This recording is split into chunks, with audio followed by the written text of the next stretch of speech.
Hi, this is Dennis with Second Chance Tackle. Today I'm going to work on a Shimano Speedmaster. It's a 3-ball bearing, rear drag, easy cast reel.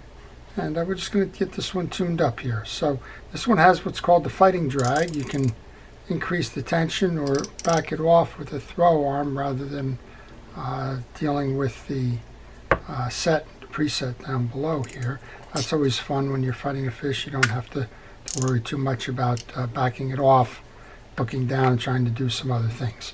So we're going to work on this one. We'll take it apart. We'll show you how the reel is made, and we'll show you where those 3 ball bearings are, how to service it if you have one of these, and how it's made, and what the construction is and the like if you're thinking about buying one of these.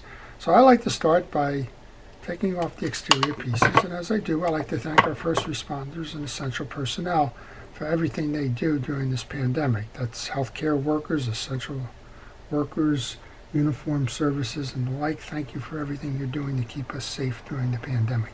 All right, I took the screw out of the handle, put it right back in. It's a nice way to nest that. We have a shaft up here with a pin going through it that would prevent you from just removing the rotor. So we're going to come down below here, and we're going to remove the side plate in order to remove the rotor. When you do a service of a reel, you're really just inspecting it to make sure there are no broken parts. You want to make sure that it's cleaned, especially of old lubricants and the like that may have dried out, and you want to make sure that it's re-lubed and oiled so that it'll last a long time. I get questions all the time about the frequency of service, and my recommendation on a reel is once a year, an annual service. And we have jokes from now and then about the annual service that was last done in 20 years ago, but that's okay. All right, we're going to take the side plate off. There's 3 screws. They're all the same size. That's important to note, and we should just be able to pull this one off. We are. We're just going to go clean it. There's a little bit of light grease in here. Sometimes you can pull the main gear out, sometimes you can't. In this case, you can't, so we're going to back this down. There's a little clip on that crosswind block that's holding it to the shaft. It's a double-sided U-clip. There's one clip that goes on top, one that goes below the block. Take a picture here. I always recommend taking pictures if you don't know the status or exactly what it is that you're working on. So this is the way you'll see it. Let's try and get it up close and personal. You have a little gate here, if you will. That's the clip. You can see how it comes up. And then when you pull it out, you're going to notice that there's one side is heavy. That's the outbound side. Makes it look like the letter G, small letter G. Okay, when you remove that, I put the screw in there so that I don't lose it. Now we can pull up on the axle shaft to remove that. These are the 2 grooves that the clip rides in on the axle shaft. I'm going to take a paper towel and just clean that off. Then we can remove the main gear. The main gear, the bearing came out with the main gear. That's okay. I'm using a blue grease. It's Penn Precision reel grease. I don't really care which brand you use, but I do recommend that you use a fishing reel grease for your repairs and services. It's designed with fishing in mind, and the chemical properties of it are designed just for that. So please use it. I'm just going to put some oil on that bearing. We're going to set this off to the side. I'm going to clean the other bearing off too. I'm going to oil that.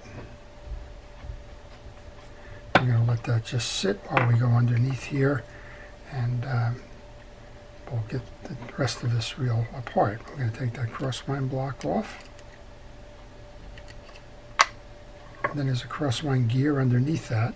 This reel looks clean. It looks like it's been a little while since it's been serviced, but it's a clean reel. All right, take that out. And you just want to mop up underneath there. There's some grease and the like in the back here, so let's clean that up. As I mentioned, a lot of the services has to do with cleaning and parts inspection in addition to giving it a fresh lubrication. And I'm just using a cotton swab. Get most of that grease out of it. Again, it's clean.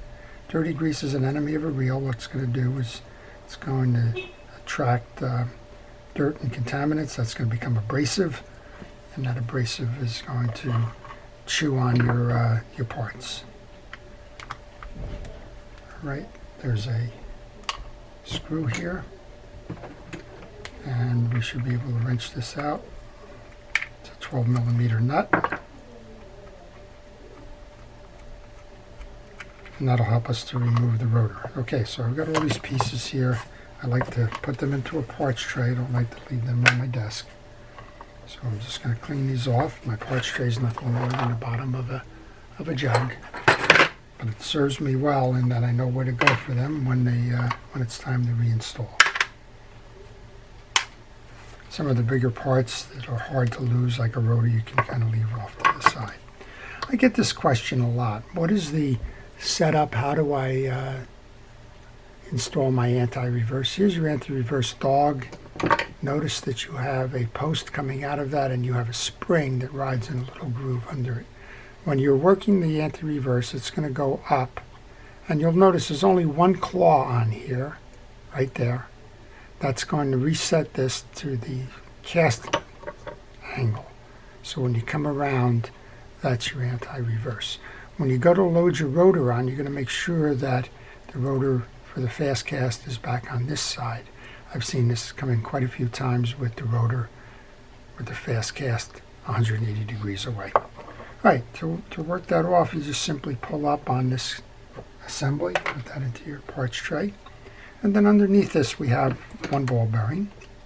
So we're going to take this out so we can clean the pinion gear, oil the dog, re-grease the pinion gear, and reinstall. So if you like these kinds of videos, I would recommend and ask you to subscribe to my channel. The subscription helps me and it helps you. And if you hit that notification button, it's going to tell you when I post, and I post frequently. So you'll see which ones I'm posting. I work on all kinds of fishing reels. I work on freshwater, saltwater, spinning, conventional, low profile, and oddballs.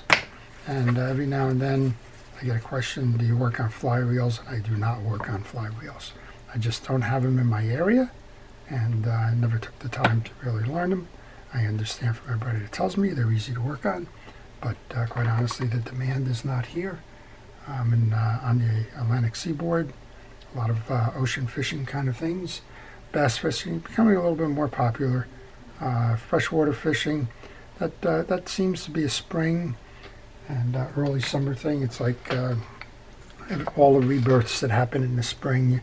Dads are taking their kids out to fish. They've got a reel that they found or they've owned for quite some time, and not sure about it, or it's not working right, or they want to make sure that it works right when they go out fishing, and so they bring those in for service.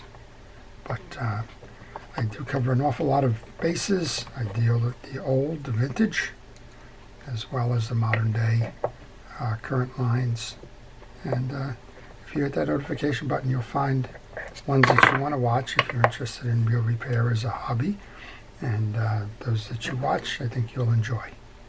All right, so again, you want to make sure that you lock in on this. To do that, of course, we got to put that back on. So we're going to just load that, and you're going to swing the spring over so that it goes over that post there, in order to set that spring for the anti-reverse, just like that. And then you want to make sure that you lock in on this like that. Now you can put your rotor in, find that fast trip mechanism or easy trip mechanism. You want it on the back end of the handle. I've seen a lot of times where folks will just grab this, throw it on, and then they say, gee, something's wrong, my fast cast doesn't reset. Well, that's why it's not resetting. You have one or two chances to make it. Murphy's Law says that more times than not you'll reset it the wrong way, but that's just a little bit of a helpful hint. Wrong screw. All right, we're going to just put the screw in to hold that down. Then we're going to go below. We're going to look at that drag system. So the Beastmasters and the Speedmasters and the like were a really nice set. They're one step up from the like the FX series of Shimano's, which are pretty much single ball bearings and just a more economical reel. These have the three. You've seen them. You have one on each side of the main gear, and you have a reel on the pinion gear. Those are the three. And frequently when I'm asked what's the right number, that's the right number, 3. We have a clip on the bottom here. That's the clip that's holding in the drag assembly. You want to get a small screwdriver. You want to hold your finger on one side because this is a clip that will spring. Work your small screwdriver in behind and you'll see how you can bring it out. Just like that. Don't lose that clip. Now you should be able to pull out your assembly. Sometimes easier said than done when you have big fingers.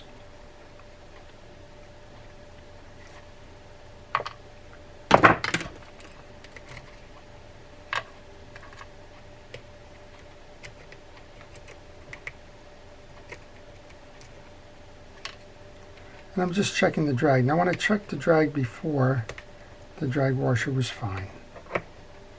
That's one of the things I do as I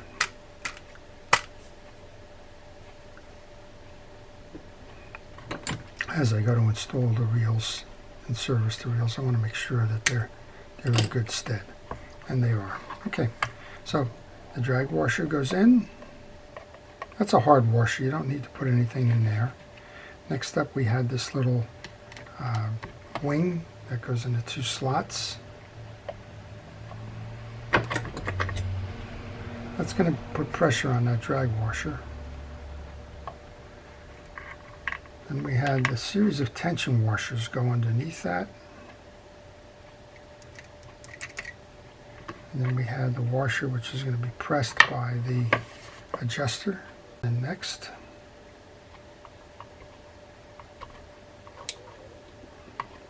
now we can put our spring in.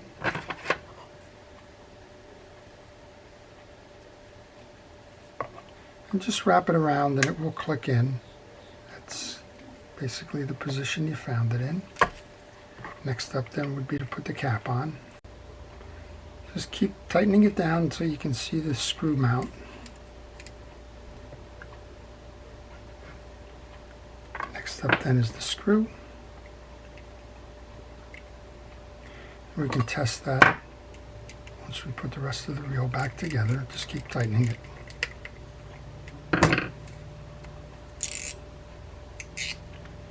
Certainly feels good. All right, we just want to install now. We put some grease onto the pinion gear as a review. We put some grease onto the main gear. Going to grease the oscillation gear now. The oscillation gets grease everywhere. It gets it on the inside, the outside, and the stud side. That's because every piece of this gear plays a role.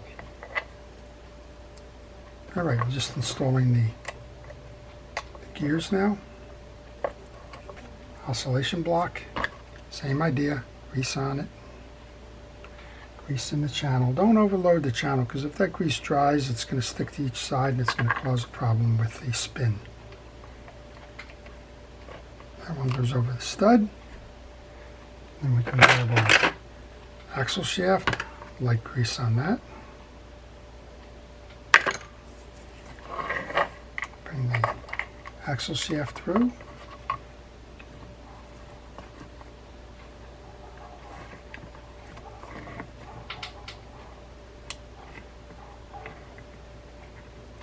Now that axle shaft has to come through the cross block and it also has to go down into the drag assembly, otherwise you won't have drag. Line those 2 lines that you saw, those 2 indentations, line them one on each side of the block. And you remember when we took this block off that there was a high side to it. Kind of hard to put this in the wrong way, but I've seen it where it hasn't been put in. And it's been bent because Somebody tried to force something there. So that one looks like the small letter G. That's the way that it'll go. If you've got it looking like the number 9, oh, you're in trouble. All right. I'm going to go ahead and put the screw in on this one. Tie down the block. So if you have any questions on this reel or any reel in particular, and you maybe you're stuck on something, maybe you don't have a schematic or a piece or a part or a place to get them, go ahead and leave that in the comments section. If you leave it in the comments section, I try to answer those on a regular basis. If you would like a reel repaired, I do that by mail. And if you send me an email on the address on the business card that follows, I will be happy to provide you with reel repair information. If you try calling, that's a little bit tough. There is a number on that card, but I generally cannot answer that phone when I'm in the shop, so that tends to trip the voicemail, and takes me a little bit longer to get back to you on those. I do try to get back, but occasionally some viewers have grown frustrated because they've made 3 calls in the height of the day when I'm doing videos and the like, and I can't respond. So just please be patient with that. And again, the best answer is to go ahead and leave me the email or leave a comment on the YouTube section. And that will generally be the best answer. All right. Just going to mop this off a little bit. The reel is very clean. I like this reel. I have a couple of these that I do fish in fresh water with the Ultra Cast or the Easy Cast variety. I don't use that feature, but I do use the reel a lot, and I do like the ones from Shimano and Daiwa. Those are probably the 2 that to me are the best. All right, I'm just going to put this back in, and then we'll put the spool on and give it a try.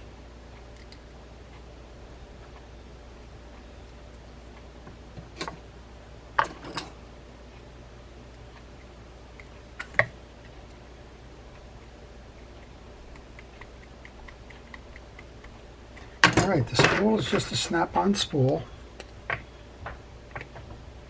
Make sure when you go down that it holds, and give it that ride.